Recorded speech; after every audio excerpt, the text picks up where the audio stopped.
Allah. Bismillahirrahmanirrahim.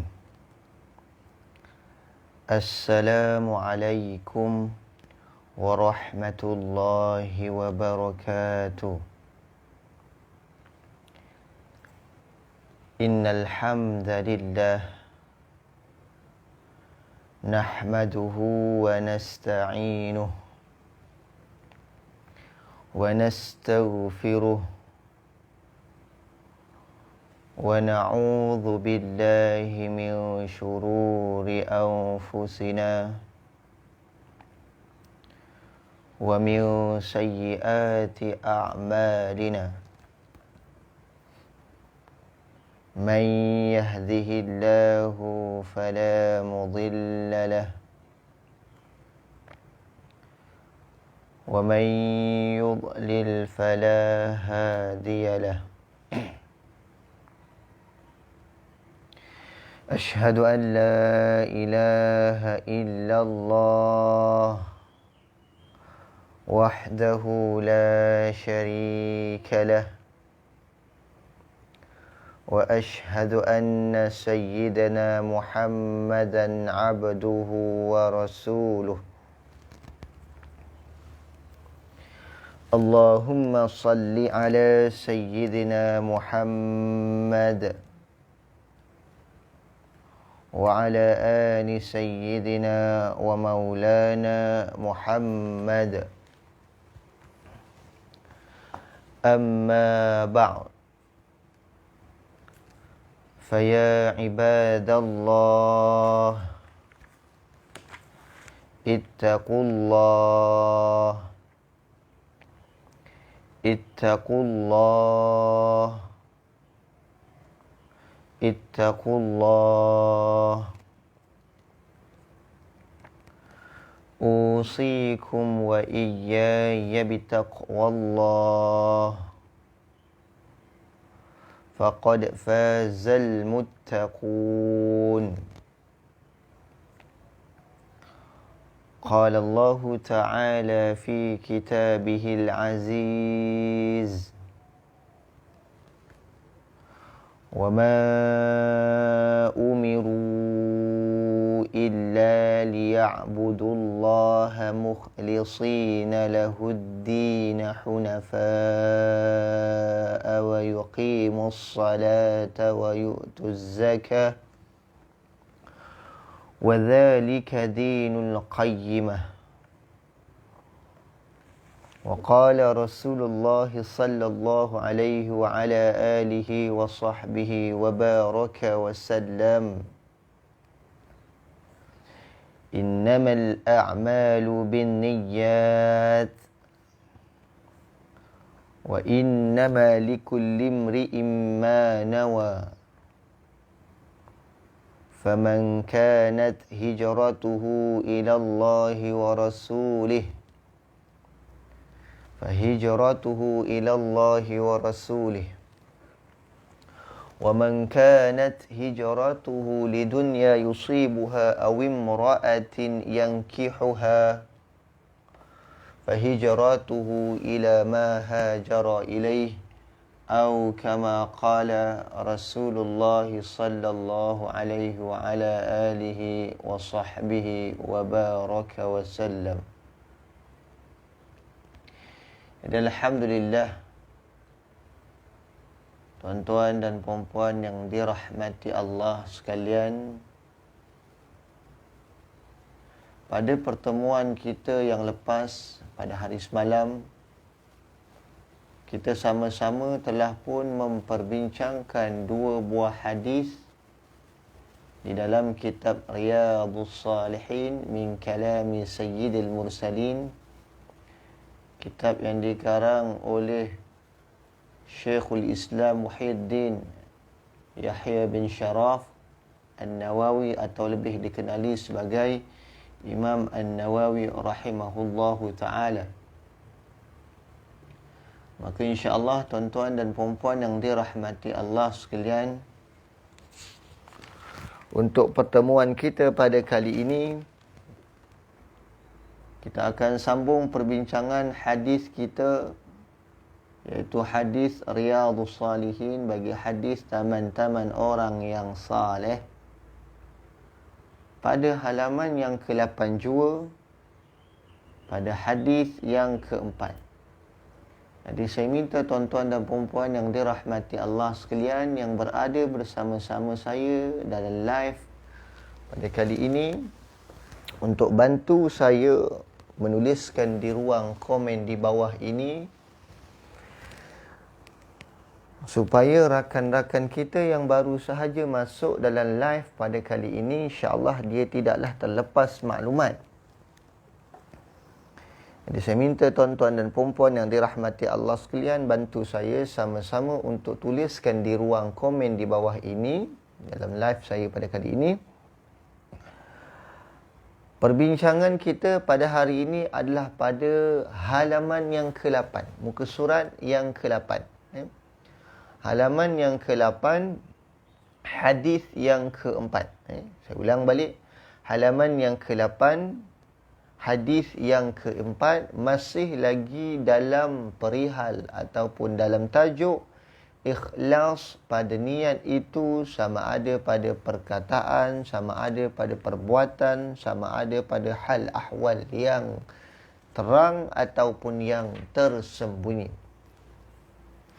Jadi tuan-tuan dan puan-puan yang dirahmati Allah sekalian, saya ulang kembali, yang mana ada kitab boleh buka halaman yang ke-8, hadis yang ke-4. Baik, kita akan baca sama-sama hadis ini. Akan baca sama-sama hadis ni, dan kita akan perjelaskan sedikit tentang hadis ini dan apakah dia hubung kaitnya yang boleh kita kaitkan tentang masalah ikhlas pada niat itu sendiri, dan dihitung pahala terhadap niat-niatnya itu yang tersendiri. Hadis yang ke-4 dari Abi Abdullah, dari Abi Abdillah Jabir bin Abdullah Al-Ansari radhiyallahu anhu, katanya, كنا مع النبي صلى الله عليه وسلم في غزاة فقال إن المدينة لرجالا ما سرتم مسيرا ولا قطعتم واديا إلا كانوا معكم حبسهم المرض وفي رواية إلا شركوكم في الأجر Rawahu Muslim. Artinya, tuan-tuan, hadis yang diriwayatkan oleh Abi Abdullah Jabir bin Abdullah Al-Ansari menyatakan, katanya, kami telah bersama-sama dengan Nabi sallallahu alaihi wa ala alihi wasallam dalam satu pertempuran. Dalam hadis ni disebut pertempuran, bererti peperangan. Maka kata ulama, pertempuran yang dimaksudkan daripada hadis yang diriwayatkan oleh Imam Muslim ini adalah peperangan Tabuk.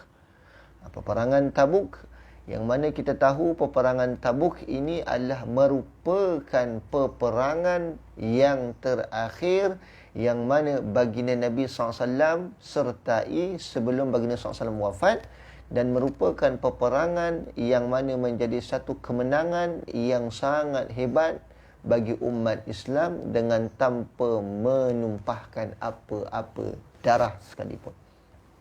Tak menumpahkan darah pun. Inilah namanya peperangan Tabuk. Dan kita tahu dalam peperangan ini juga ada hadis yang menyatakan beberapa orang sahabat yang tak turut serta dalam perang dengan tidak uzur, maka mereka ini dicerca ataupun dihina selama beberapa hari. Ini hadis ni lah. Tapi hadis ni memperbincangkan lain pula medan ataupun lain pula perbahasannya. Nabi kata Abi Abdullah bin Jabir bin Abdullah Al-Ansari radhiyallahu anhu berkata, dikata apa? Kami telah bersama-sama dengan baginda Nabi SAW dalam satu pertempuran, iaitu peperangan namanya peperangan Tabuk. Beliau bersabda, baginda Nabi SAW pun bersabda, sesungguhnya di Madinah ada beberapa orang lelaki Tidaklah kamu menjalani satu perjalanan dan melalui sebuah lembah, melainkan adalah mereka bersama-sama kamu. Nabi kata dalam hadis ni, yang mana Nabi sebut ada berapa sahabat-sahabat yang mengikuti baginda Nabi SAW, yang turut serta bersama-sama Nabi SAW dalam peperangan namanya peperangan Tabuk. Tapi Nabi sebut dalam hadis ni ada juga sahabat yang tidak turut serta dalam peperangan Tabuk ini, tetapi mereka ini dihitung ada bersama-sama dengan sahabat yang mengikut akan baginda Nabi SAW dalam peperangan tersebut. Nabi sebut begitu. Mereka telah digendalakan oleh sakit, dan pada satu riwayat, melainkan mereka menyengutui kamu dalam pahala. Subhanallah, tuan-tuan. Ini yang kita sebut, inilah hebatnya, the power of niat. Niat ini, kehebatan niat itu sendiri, Allah Subhanahu wa ta'ala berikan kelebihan kepada hamba-hambanya yang memahami tentang masalahnya, tuan-tuan. Sebab tu pentingnya ilmu, tuan-tuan. Dalam kita mempelajari akan satu perkara, penting dan sangat penting ilmu. Ada orang yang beramal dengan tanpa landasan ilmu, maka amalnya boleh jadi rosak. Ada orang yang berilmu tetapi tidak beramal, maka dia boleh jadi fasik. Itu yang kita khawatirkan. Maka di sini pentingnya ilmu ini, tuan-tuan, hebatnya ilmu ni, tuan-tuan, bila mana kita tahu kita boleh amal dan kita melaksanakan amalan tersebut walaupun sedikit tapi ganjarannya besar. Ini yang saya sebut kehebatan niat ini. Kehebatan niat ini adalah sekira-kira apa Nabi sebut berdasarkan hadis ni. Abi Abdullah Jabir bin Abdullah Al-Ansari, dia kata satu ketika mereka ini bersama-sama Nabi SAW dalam peperangan Tabuk. Ketika mereka menuju kepada Tabuk, tuan-tuan, Nabi pun bersabda kepada mereka yang hadir, yang turut serta, yang berjalan dalam lembah-lembah yang tertentu untuk menempuhi jalan mereka untuk menyertai peperangan Tabuk. Maka Nabi bersabda kepada sahabat yang lain, Nabi kata apa? Ada sahabat yang tidak ikut serta dalam peperangan, tetapi mereka ini dapat pahala bagaimana kamu semua dapat pahala. Siapakah dia Nabi sebut dalam hadis ini? Adalah mereka yang sakit, mereka yang uzur, mereka yang tak dapat nak pergi perang disebabkan sakitnya mereka itu sendiri. Maka inilah kata baginda Nabi SAW. Dan di sinilah Nabi SAW nak tunjukkan kehebatan bagi niat seseorang sekira-kira dia berniat nak melakukan sesuatu kebaikan. Seperti mana yang ditunjukkan dalam hadis ni sahabat yang mana mereka ini benar-benar niat nak pergi perang, iaitu peperangan Tabuk. Tetapi disebabkan barangkali mereka ini sudah uzur, ini sudah tua, mereka ini sakit, tak boleh pergi perang. Mereka niat, mereka sungguh-sungguh nak pergi, mereka hantar Nabi SAW sama-sama untuk pergi ke peperangan, tetapi mereka tidak dapat turut serta dalam perang. Maka Allah ganjarkan pahala kepada diri mereka berdasarkan apa yang mereka niatkan.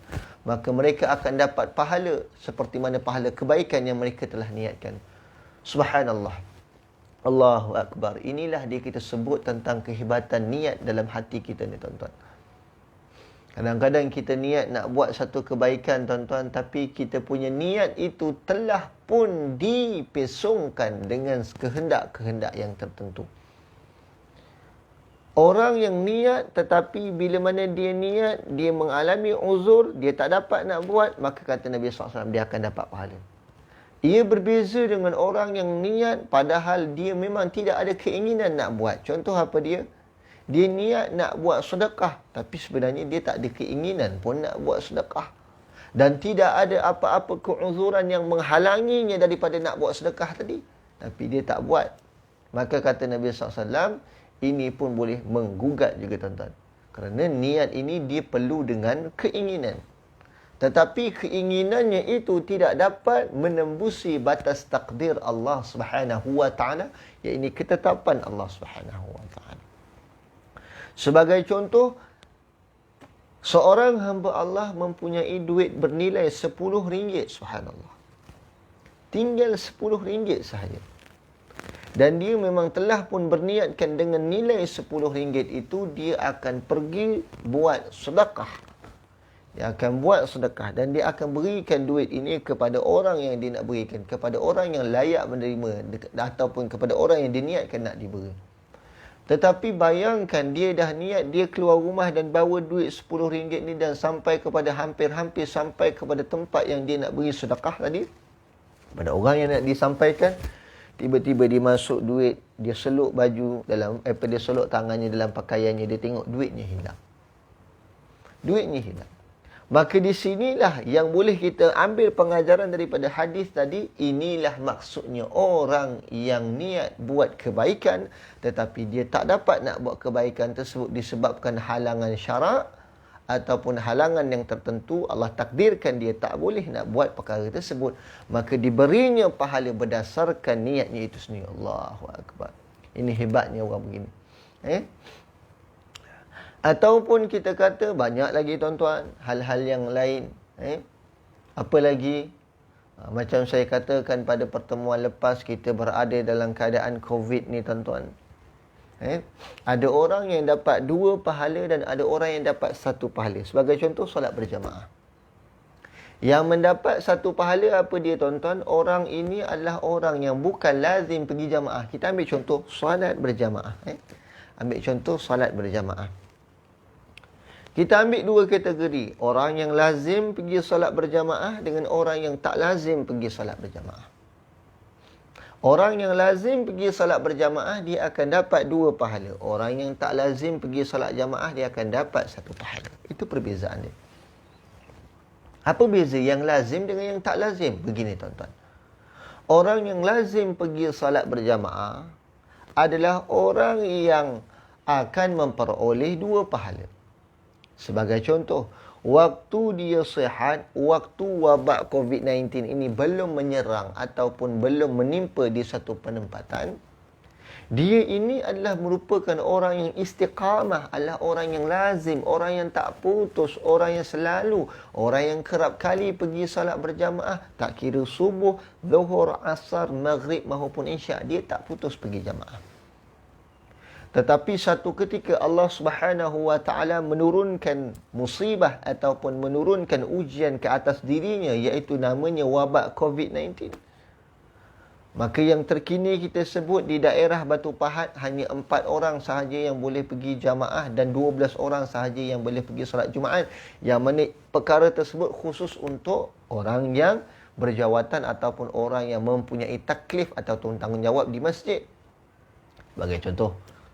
Jadi dia dengan sebab COVID-19 ni, dia tak dapat nak pergi jamaah. Dia ni orang yang lazim istiqamah pergi jamaah, tapi dengan sebab COVID-19 dia tak dapat nak pergi jamaah. Sedangkan hatinya berkobar-kobar, semangatnya bersungguh-sungguh, dia memang nak pergi jamaah. Tetapi dia tak dapat nak pergi jamaah dengan sebab uzur tadi. Sama juga maksud daripada hadis ni. Maka orang yang begini kata para ulama, dia akan dapat 2 pahala. Pertama, pahala dia niat nak pergi solat jamaah.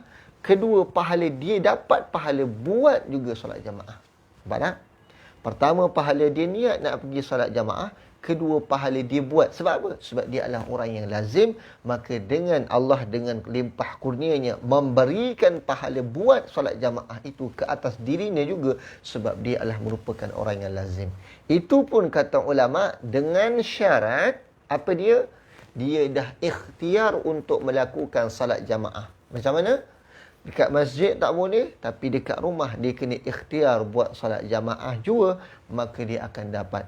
Maka kalau berlaku juga, dekat masjid dah ikhtiar nak jamaah, ni cerita orang yang lazim lah. Dekat masjid dah ikhtiar nak jamaah, dekat rumah pun ikhtiar nak jamaah, tapi tak dapat nak jamaah juga. Melainkan dia hanya boleh solat seorang diri, maka kata Nabi SAW, orang ni lagi special. Dia dapat pahala jamaah dan dia dapat pahala buat solat jamaah. Ini bezanya orang yang lazim. Adapun orang yang tak lazim, contoh dia jarang-jarang pergi jamaah. Kejap pergi, kejap tak pergi. Kejap pergi, kejap tak pergi. Kejap pergi, kejap tak pergi. Itu dia. Sebelum COVID ini, dia ni orang yang tak lazim, orang yang tak istiqamah. Kejap pergi solat jamaah, kejap tak pergi solat jamaah, kejap pergi solat jamaah, kejap tak pergi solat jamaah. Sebelum COVID. Maka selepas COVID ni tuan-tuan, dia berkeinginan nak pergi jamaah. Sedangkan solat jamaah tak boleh ramai, 4 orang jamaah, 12 untuk Jumaat.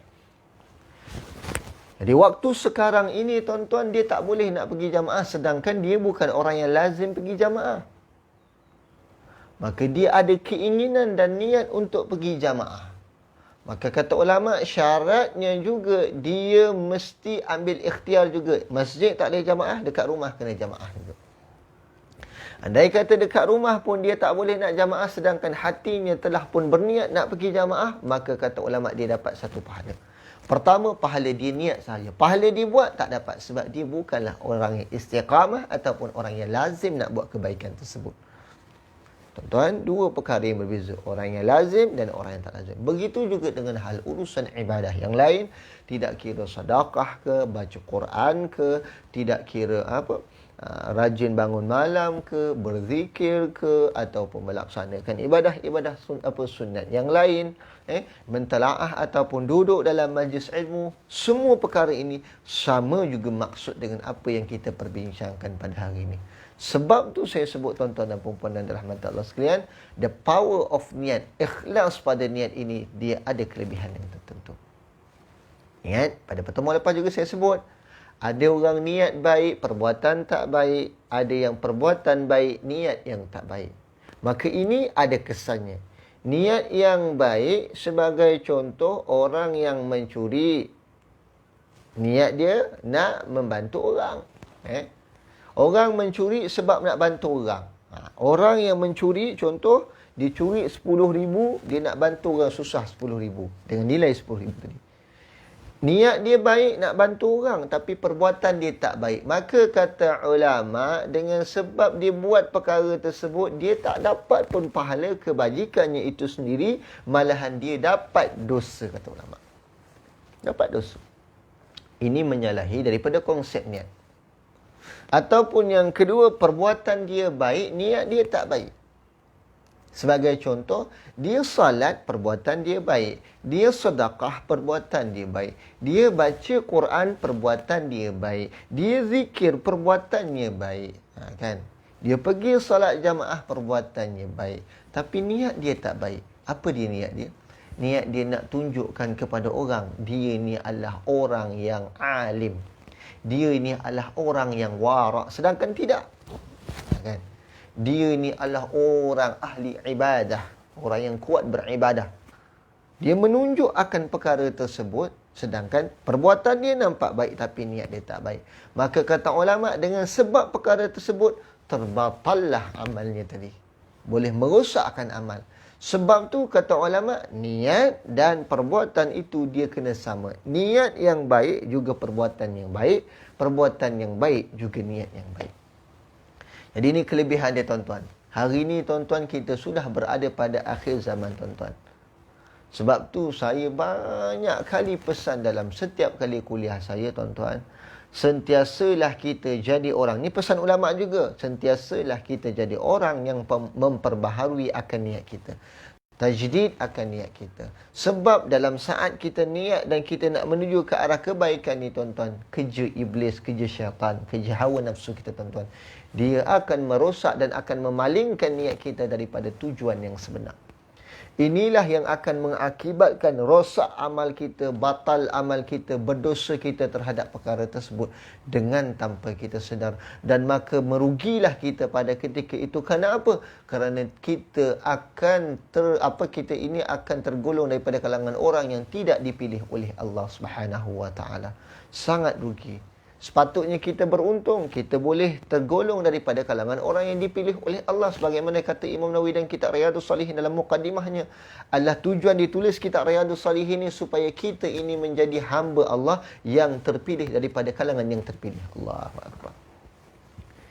Inilah dia tuan-tuan, hadis yang keempat.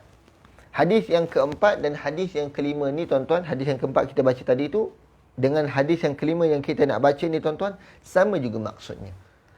Cuma dia bawa daripada susur galur ataupun riwayat yang lain. Baik, kita baca hadis yang kelima. Tapi saya nak sebut hadis yang keempat yang kita dah baca tadi tentang sahabat yang tak pergi perang Tabuk tapi dapat pahala seperti mana orang pergi perang Tabuk dengan sebab dia niat tadi. Maka dalam hadis yang kelima ini sebenarnya perbincangan dia sama. Cuma kita akan baca sebab nak mengambil barakah daripada baca hadis tersebut. Yang kelima.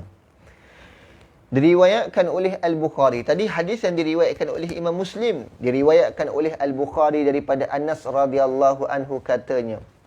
Raja'na min ghazwati Tabuka ma'an Nabi sallallahu alaihi wasallam faqala inna aqwaman khalfana bil madinati ma salakna syi'ban wala wadiyan illa wahum ma'ana habasahumul udhr. Artinya, diriwayatkan oleh Imam Al-Bukhari daripada Anas radhiyallahu anhu katanya. Hadis ni, yang tadi hadis yang kita baca, hadis keempat tadi, hadis yang diriwayatkan oleh Imam Muslim. Hadis yang kelima ini hadis yang diriwayatkan oleh Imam Al-Bukhari. Tetapi perbincangannya masih sama tentang masalah niat orang yang sahabat yang nak pergi perang Tabuk tapi tak dapat pergi sebab uzur. Kami telah kembali daripada pertempuran iaitu peperangan Tabuk bersama Nabi SAW. Beliau bersabda, sesungguhnya ada kaum-kaum di belakang kita di Madinah iaitu di kota Madinah, tidaklah kita mendaki sebuah bukit dan menuruti sebuah lembah, melainkan mereka ada bersama-sama kita, mereka telah dihalangi oleh keuzuran. Maknanya kata sahabat yang pergi peperangan Tabuk tadi apa dia? Mereka ni naik bukit, turun bukit, lalu lembah, rasa perit jeritnya, jeritnya, rasa beratnya lah, rasa susahnya nak pergi ke Tabuk tuan-tuan dalam keadaan sukar dan sebagainya. Maka kata Nabi SAW dalam salah hadis yang diriwayatkan oleh Imam Bukhari, ada yang dapat pahala macam mana mereka dapat, iaitu orang yang uzur tadi. Itu hadis yang kelima. Selesai dah.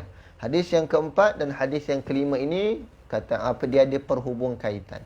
Baik, kita baca pula hadis yang keenam. Sedikit saja. Hari ini saya akan baca kepada hadis yang keenam insya-Allah. Sampai kepada hadis yang keenam. Tuan-tuan yang ada kitab boleh buka kepada halaman yang ke-9 terus kepada hadis yang ke-6. Halaman yang ke-9, hadis yang ke-6. Baik, kita teruskan lagi perbincangan kita tuan-tuan dan puan-puan yang masih lagi bersama-sama saya. Bantu saya untuk tuliskan di ruang komen dekat bawah, pada halaman yang ke-9, hadis yang ke-6. Hadis yang ke-6, muka surat yang ke-9. Muka surat halaman 9, hadis yang ke-6. Apa dia? Daripada Abi Yazid Ma'ni bin Yazid bin al-Akhnasi radhiyallahu anhum. Dia dan bapa dan datuknya ketiga-tiga mereka adalah sahabat belaka. Katanya, kana Abi Yazid akhraja dananira yatasaddaqu biha fawada'aha inda rajulin fil masjid. Faji'tu fa'akhadtuha fa'ataituhu biha faqala wallahi ma iyyaka aradtu fakhasamtuhu ila Rasulillah sallallahu alaihi wasallam faqala laka ma nawaita ya Yazid walaka ma akhadta ya Ma'nub. Diriwayatkan oleh Al-Bukhari. Tuan-tuan, saya minta tuan-tuan untuk ambil hadis ni ataupun fahami hadis ni betul-betul dengan apa yang saya nak perbincangkan.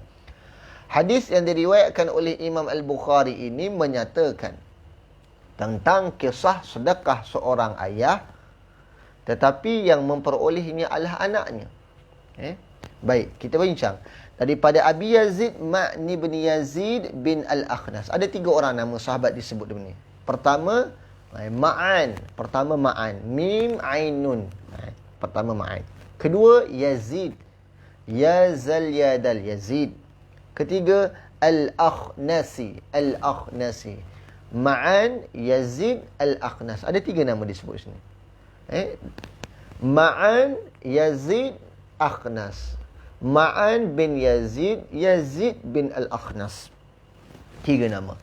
Maka dalam hadis yang diriwayatkan oleh Imam Bukhari mengatakan Ma'an, Yazid dan Al-Akhnas, 3 orang ini adalah merupakan sahabat baginda Nabi SAW. Tiga-tiga orang ini adalah merupakan sahabat Nabi SAW. Maka hadis ini adalah hadis yang diriwayatkan oleh Ma'an sendiri, menyatakan, dia kata apa dia? Bapaku. Ma'an kata apa dia? Bapaku. Siapa bapa Ma'an? Iaitu Yazid. Yazid telah mengeluarkan beberapa dinar yang hendak disedekahkan. Satu ketika Yazid ni, tuan-tuan ni kita tengok sifat para sahabat. Para sahabat yang mana kita tahu mereka ini semuanya itu telah kita kategorikan sebagai orang yang alim belaka. Orang yang sangat mengetahui belaka. Orang yang sangat memahami belaka, tuan-tuan, dalam ilmu fiqh, ilmu tauhid dan sebagainya. Tetapi mereka ini telah menyaingi dalam ilmu-ilmu mereka, tetapi mereka hendak menyaingi dalam ibadah mereka, iaitu sedekah, tuan-tuan. Disebutkan oleh para ulama, sekiranya seseorang itu yang telah meninggal dunia, apabila dia telah meninggal dunia, maka bila mana dia mati, dia akan minta, bila mana diberi izin untuk dihidupkan oleh Allah Subhanahu wa taala, maka perkara yang dia nak buat apa dia, tuan-tuan? Dia nak buat sedekah. Ini hebatnya, tuan-tuan, the power of sedekah pula. Orang yang dah mati, dia nak minta Allah hidupkan dia sebab dia nak buat sedekahnya, tuan-tuan. Sebab dia tahu kehebatan buat sedekah. Ini maknanya kata sedekah ni satu perkara yang sangat hebat. Dia sedekah, dia dapat pahala sedekah. Kalau sedekahnya itu berpanjangan, selagi itulah pahalanya akan berlarutan. Pula tu kalau sedekah dia tu orang ikut, orang tengok dia buat sedekah, jadi orang terasa nak buat sedekah dengan sebab dia buat sedekah, itu pun juga tidak memutuskan amalan dia, tuan-tuan, sampai hari akhirat, tuan-tuan. Allahu Akbar, sampai kiamat, tuan-tuan. Itu kehebatan sedekah ni. Maka katanya apa dia? Kata Ma'an, dia kata bapaku Yazid telah mengeluarkan beberapa dinar, yang mana dinar itu hendak disedekahkan kepada fakir miskin. Maka dalam hadis ni kata apa? Bapa Yazid meletakkan di sisi seorang lelaki di dalam masjid. Maknanya kata apa? Yazid ini dia memberi beberapa dinar kepada fakir. Yang mana fakir ini di sisi seorang lelaki. Yang mana lelaki ini adalah merupakan orang yang ditaklifkan ataupun orang yang dipertanggungjawabkan untuk memberi sedekah kepada fakir yang berada di sekitar Masjid Nabawi. Ingat, Yazid dia mengeluarkan dinar ataupun mengeluarkan wang sakunya itu untuk diberikan kepada seorang lelaki, yang mana dia minta seorang lelaki ini sebagai taklif, sebagai orang yang dipertanggungjawabkan untuk mengagih-agihkan dinar tadi kepada fakir miskin yang berada sekitar di kota Madinah. Maka disebut dalam hadis ni, maka ku ambil dinar-dinar itu dan ku berikan kepadanya. Kan? Dalam hadis ni kata apa? Kebetulan. Kebetulan. Mungkin tuan-tuan tak dapat hadis ni, tapi ini termasuk daripada syarah hadis yang disebut oleh Imam Bukhari sendiri. Adalah apa dia? Yazid nak bagi sedekah dengan dinar, tapi dia wakilkan seorang lelaki yang duduk di masjid. Maka lelaki ini pun mengagih-agihkan sedekah. Ma'an didengar dekat Masjid Nabawi ada orang nak bagi sedekah, dan bahawasanya diketahui bahawasanya Ma'an ini merupakan orang yang miskin juga, orang yang layak menerima sedekah tersebut. Maka bila Ma'an dengar ada orang nak bagi sedekah dekat Masjid Nabawi, Ma'an pun pergi ke Masjid Nabawi. Kemudian Ma'an pun menerima. Dan lelaki yang dipertanggungjawabkan tadi, dia lihat Ma'an ini adalah merupakan orang yang layak menerima sedekah tersebut. Dan dan lelaki tadi tidaklah dia mengetahui itu anak kepada Yazid. Lelaki yang beri sedekah tadi, dia tak tahu yang menerima itu anak kepada Yazid. Dia tak tahu. Maka Ma'an ambil duit sedekah tadi, yang mana dia tahu duit sedekah tadi itu datang daripada bapanya sendiri. Kan? Maka apa disebut? Apa dia? Berkata bapaku. Setelah itu Ma'an jumpa dengan Yazid, wahai ayahku, ini duit sedekah. Aku terima duit sedekah engkau. Maka bapa dia itu Yazid kata apa? Demi Allah, bukan kau yang ku kehendaki. Maka Yazid kata kepada Ma'an, wahai Ma'an, wahai anakku, duit sedekah ni bukan aku nak bagi ke engkau, aku nak bagi kepada orang fakir lain. Ma'an kata, aku ni juga orang yang fakir yang layak menerima sedekah engkau. Maka aku telah bertelagah dengannya. Maka berlakulah pertelagahan di antara seorang anak dengan bapanya dengan sebab duit sedekah tadi. Nabi SAW bersabda, kehadapan dia, apa sabda Nabi SAW? Untukmu apa yang telah kamu niatkan wahai Yazid, dan bagimu apa yang telah kau ambil wahai Ma'an. Itu Nabi sebut apa dia secara jelas. Yazid dah niat nak bagi sedekah dengan diwakilkan kepada seorang, maka apa yang Yazid niatkan dia akan dapat pahala. Ma'an pula adalah apa dia? Dia adalah orang yang layak menerima sedekah tersebut, walaupun yang memberi sedekah tak tahu siapa yang yang ditaklifkan untuk beri sedekah. Dia tak tahu yang menerima sedekah itu adalah anak kepada pemberi sedekah. Maka dengan sebab itulah kata Nabi SAW, Ma'an pun layak terima. Sebab Ma'an itu adalah orang yang layak terima sedekah. Jadi dia begini, ayah mewakilkan seorang lelaki untuk bagi sedekah kepada orang ramai. Kebetulan anak dia ini merupakan orang yang miskin juga dan layak menerima sedekah. Dia pergi jumpa lelaki yang diwakilkan tadi untuk mengambil sedekah tersebut, dan lelaki tadi menilai anak ini layak menerima, tapi sedangkan lelaki ni yang ditaklifkan ni tak tahu yang menerima sedekah ni anak kepada pemberi sedekah yang ayah tadi. Maka Nabi kata, ayah dia akan dapat pahala seperti apa yang diniat, dan anak dia layak memperoleh seperti apa yang diberikan oleh ayahnya. Itu disebut dalam hadis ni. Dan tuan-tuan dan puan-puan yang dirahmati Allah sekalian, daripada hadis ini terdapat penilaian yang sangat besar, tuan-tuan.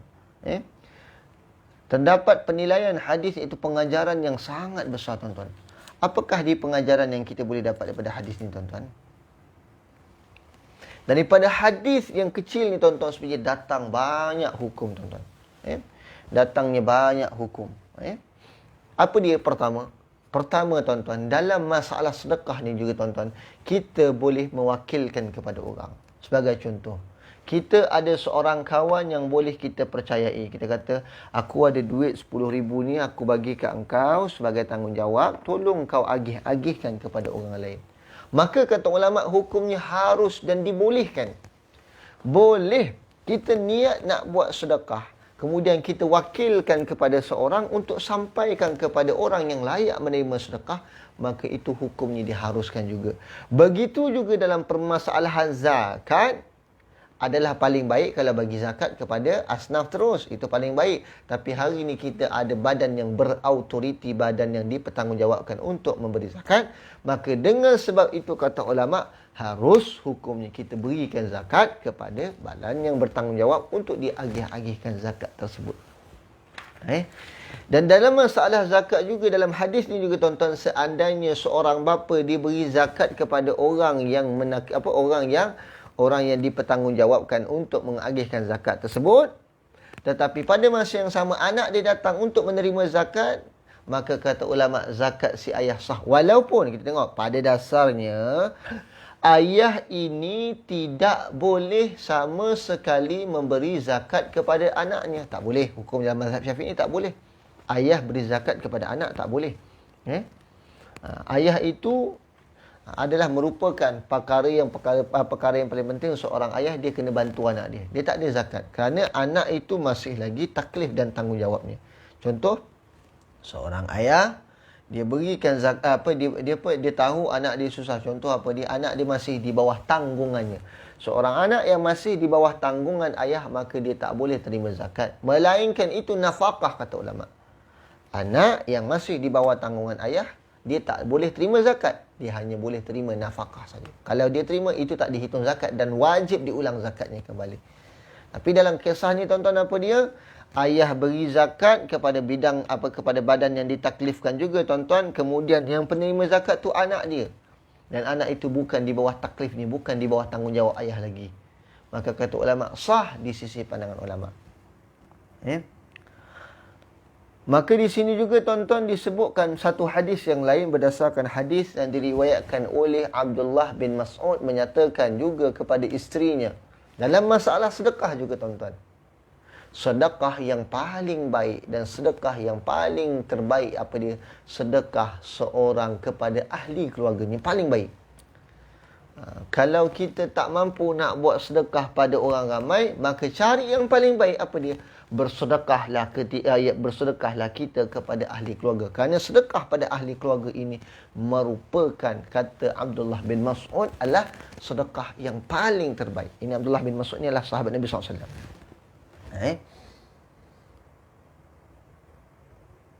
Dan dalam hadis ini juga kata ulama, dibenarkan anak itu bertelagah ataupun anak itu bukan bergaduh lah, tapi makna kata berdiskusi dalam satu masalah. Contoh, kalau ayah dan anak itu berbeza pandangan dalam satu masalah, maka hukumnya harus mereka menegakkan kebenaran masing-masing di hadapan hakim.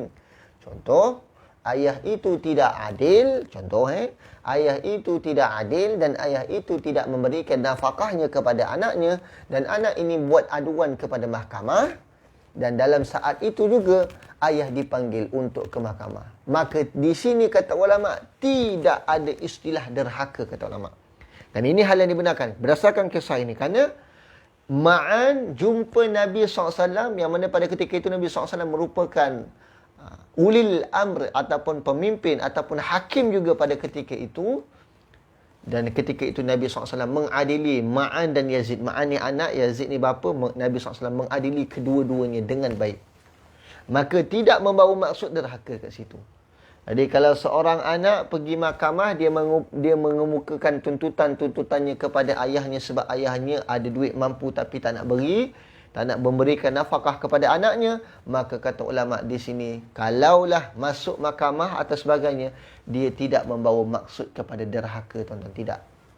Kerana apa yang dipertegakkan oleh anak tadi itu adalah pada haknya, tanggungjawabnya, dan ia adalah merupakan bentuk kasih sayang anak kepada ayahnya, supaya dia tak nak nanti di akhirat kelak ayahnya itu didakwa. Biar didakwa dekat dunia, dekat akhirat jangan didakwa. Jadi ini yang disebut daripada hadis ini, banyak pengajaran yang kita peroleh. Tapi kunci utama yang kita nak bincangkan pada hari ini adalah berdasarkan hadis yang diriwayatkan oleh Ma'an bin Yazid al-Akhnas. Apa dia, tuan-tuan? Adalah tentang niat kita itu sendiri, kehebatan kita dalam niat kita itu sendiri. Apa dia, tuan-tuan?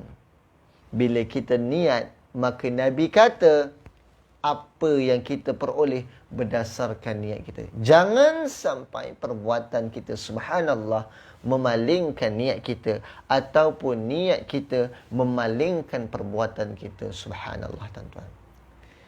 Jadi sama-sama tuan-tuan kita bermohon kepada Allah Subhanahu Wa Taala berdasarkan 3 buah hadis yang kita baca tentang ikhlas niat ni, tuan-tuan. Mudah-mudahan 3 buah hadis ini insya-Allah Taala dia akan menjadi satu pedoman, satu penguat bagi diri kita pada akhir zaman ni, tuan-tuan, untuk banyak buat amal, untuk banyak niatkan dengan niat yang baik, untuk sentiasa kita memperbaharui akan niat kita supaya tidak memesongkan amal ibadah kita, untuk kita menyucikan niat kita, tuan-tuan. Biarlah ikhlas semata-mata mencari redha Allah, biarlah ikhlas semata-mata mencari rahmat Allah Subhanahu Wa Taala. Biarlah pada peringkat umur kita ni buat amal ibadah, jangan nak mengharapkan pahala. Memang pada dasarnya kita buat ibadah untuk mendapatkan pahala, tapi kita jadilah hamba Allah yang buat ibadah semata-mata mencari redha dan rahmat Allah dengan niat yang suci ini. Maka mudah-mudahan kita akan dapat redha dan rahmat Allah juga, serta pahala yang Allah akan kurniakan ke atas diri kita. Dan mudah-mudahan kita semua ini, tuan-tuan, kita doa kepada Allah Subhanahu Wa Taala, kita tergolong daripada kalangan orang-orang yang dipilih oleh Allah Subhanahu Wa Taala, insya-Allah Taala. Allahumma amin ya rabbal alamin. Mungkin cukup sekadar itu sahaja, tuan-tuan dan puan-puan yang dirahmati Allah sekalian, perbincangan kita daripada kitab Riyadhus Salihin min kalami Sayyidil Mursalin ini, tuan-tuan. InsyaAllah kita akan sambung lagi perbincangan kita daripada hadis kitab Riyadhus Salihin ini, tuan-tuan, pada hari esok, insyaAllah. Hari esok kita akan jumpa lagi, tuan-tuan. Kita akan bincangkan pada hadis yang ke-7 dan seterusnya, tuan-tuan. Jadi saya sebut untuk pengajian kitab Riyadhus Salihin ini, tuan-tuan, kita ada pertemuan seminggu buat masa dalam tempoh PKPB ini, tuan-tuan, ataupun PKPP, ataupun PKPD, mana-mana bergantung kepada tempat yang tertentu, tuan-tuan. Jadi kita akan buat setiap hari Jumaat, Sabtu, Ahad. 3 hari. Jumaat, Sabtu, Ahad pengajian khas untuk pengajian kitab Riyadhus Salihin min kalami Sayyidil Mursalin, kitab yang dikarang yang dikarang oleh ulama terkemuka iaitu Imam An-Nawawi rahimahullahu taala. Dan pada hari Isnin, tuan-tuan jangan lupa juga pada hari Isnin kita ada buat majlis bacaan Yasin dan tahlil perdana, juga doa selamat ataupun hajat-hajat tuan-tuan dan puan-puan. Jadi kalau tuan-tuan dan puan-puan yang berhajat nak hantarkan nama almarhum dan almarhumah, ada hajat-hajat yang tertentu, ada doa selamat yang tertentu nak diberikan kepada saya, tuan-tuan boleh terus saja hubungi saya secara terus dan hantarkan nama-nama tersebut kepada saya, insya-Allah. Mudah-mudahan kita akan bacakan pada hari Isnin ni. Setiap minggu saya akan buat dalam tempoh PKPB, PKPP dan PKPD ni saya akan buat setiap hari Isnin, insya-Allah. Yang berhajat boleh hantarkan terus namanya, tuan-tuan, insya-Allah. Dan sedikit saja tuan-tuan yang mana daripada kalangan tuan-tuan dan puan-puan yang mempunyai ataupun yang berkeluasan rezeki nak menyumbang kepada pondok saya, iaitu Pondok Pengajian Ibn Yazid, yang mana seperti maknam saya sebut adalah pondok saya ini adalah berdasarkan infak 100% daripada orang awam dan memandangkan PKPP, PKPB dan PKPD ni, tuan-tuan, pondok saya tak boleh nak laksanakan pengajian, dan juga pondok saya ini dan saya juga tak boleh nak berkuliah di mana-mana masjid, dan kebetulan saya sendiri pun dalam tempoh kuarantin sehingga 19 hari bulan. Jadi saya berharap tuan-tuan yang ada keluasan rezeki untuk sama-sama berkongsi rezeki, mengambil saham akhirat yang sama untuk menyumbang di pondok saya, iaitu tuan-tuan boleh lihat di live video ni dekat bawah tu kita ada tulis nombor akaun dekat bawah, tuan-tuan boleh sumbang di situ. Wallahu a'lam bissawab. Yang baik adalah datang daripada Allah dan yang buruk adalah datang daripada diri saya sendiri. Hakikatnya baik dan buruk adalah datang daripada Allah. أعوذ بالله من الشيطان الرجيم. بسم الله الرحمن الرحيم. الحمد لله رب العالمين، والصلاة والسلام على أشرف الأنبياء والمرسلين سيدنا ومولانا محمد وعلى آله وصحبه أجمعين. اللهم فقهنا في الدين وعلمنا تأويل واهدنا الصراط المستقيم صراط الذين أنعمت عليهم من النبيين والصديقين والشهداء والصالحين وحسن أولئك رفيقا يا أرحم الراحمين. اللهم اختم لنا بحسن الخاتمة ولا تختم علينا يا الله بسوء الخاتمة.